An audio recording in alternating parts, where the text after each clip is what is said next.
Number 13. So how do we know when we cross the truth? 13. 13. Someone was asking, why did I pick 13? That's an unlucky number. Well, I don't know when 13 got the bad rap and became the mongrel of numerology. It's never done me wrong, 13. In fact, 13 has been a pretty lucky number for me, and I want to tell you how. I've always taken these 21-day trips by myself to far-off places where I usually don't know the language and nobody knows my name. They're adventures, one, but they're also a purge. All right, they're a cleanse for me. They're like a 21-day fast from attention, from all the things I have in my well-appointed life.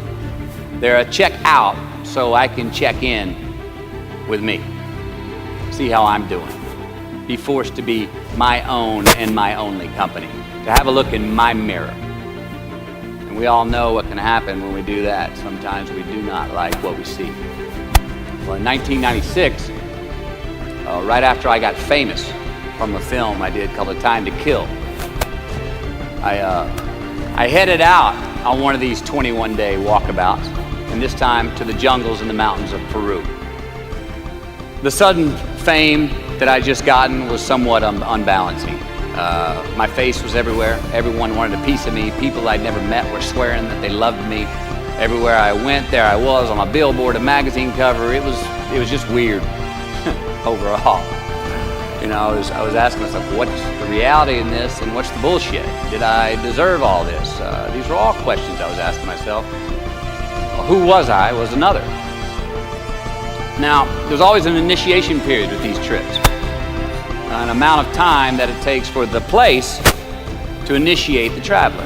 The time it takes to disconnect from the world that we just left and become completely present in the one we are traveling in.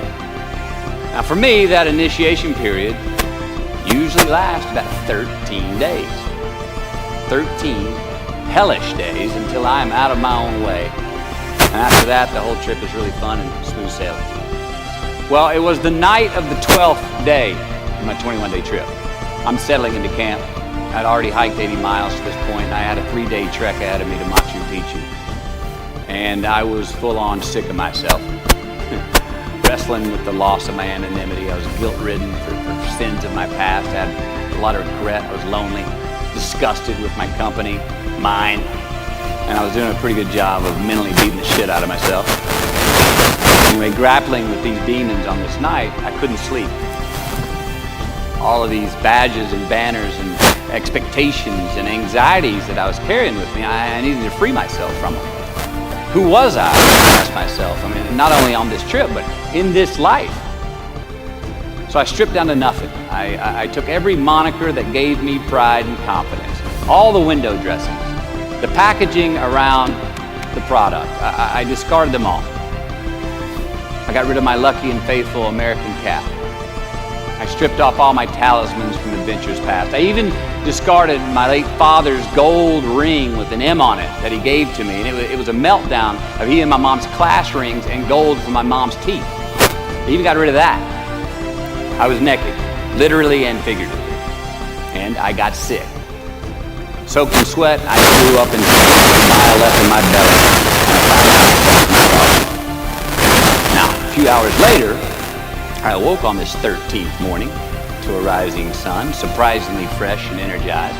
I dressed, made some tea, and I went for a morning run. Not towards my destination, Machu Picchu, but rather to nowhere in particular. My gut was still a bit peaked from last night's purge, but I curiously felt pretty good. Felt alive, felt clean, felt free and light. Along a muddy path on this walk, I turned a corner. And there in the middle of the road was this mirage of the most magnificent pinks and blues and red colors that I'd ever seen. It was electric, glowing and vibrant, just hovering just off the surface of the jungle floor as if it was plugged into some neon power plant. I stopped, I stared, there was no way around it. The jungle floor in front of me was actually thousands of butterflies there in my path. It was spectacular. So I stayed a while. And somewhere in my captivation, I heard this little voice inside my head say these words. All I want is what I can see. And all I can see is what's in front of me. Now at that moment, for the first time in this trip, I had stopped anticipating what was around the corner. For the first time, I stopped thinking about what was coming up next, what was up ahead. Time slowed down. I was no longer in a rush to get anywhere, and my anxieties were greatly eased. A few hours later, I returned to camp, packing for my continuing journey. I had a bang in my step. Even the local Sherpas I was traveling with, they noticed calling out to me, "Sois luz, Mateo, sois luz," which means you are light in Spanish. See, I forgave myself that morning. I let go of the guilt.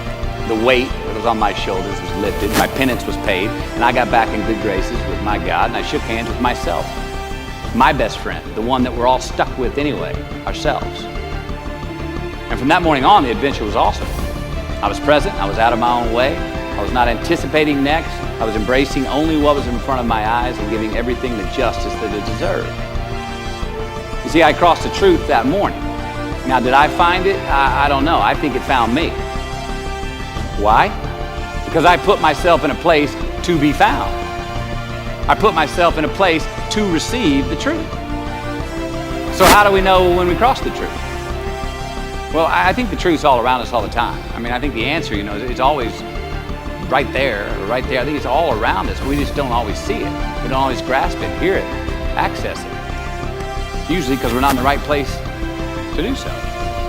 So what do we do? First, I believe we've got to put ourselves in the place to receive the truth. Let's admit it. We live in an extremely noisy world with all kinds of frequencies coming at us. We got commitments, we got deadlines, fix this, do that, plans, expectations, and they all make it hard to get clarity and peace of mind. So we have to consciously put ourselves in places to receive that clarity. Now that may be prayer, that may be meditation, that may be a walkabout, that may be being in the right company, a road trip, whatever it is for you, schedule that time. Schedule it. So, if we do that, if we hear it, if we put ourselves in a place to hear it, and we do, and it's become clear, truth, natural and infinite, then the second part comes, which is to personalize it. Ask yourself how it works for you, how it applies to you personally, why you need it in your life specifically. And if you do that, then comes the third part. Have the patience to internalize it and get it from our intellectual head, thinking about it, and into our bones and our soul and our instinct. Now, we cannot rush this part. It does take time. So if we get that far, we've received it, we personalized it, and we've internalized it. If we make it that far, then comes the biggie, man. This comes the fun one. Got to have the courage to act on it, to actually take it into our daily lives and practice it, to make it an active part of who we are and live it. If we can do that, all right, if we can do that, then we have what I believe is heaven right here on earth. And that's the place where what we want is also just what we need. I mean, that's the ticket, isn't it? Think about it. I know that's where I want to live.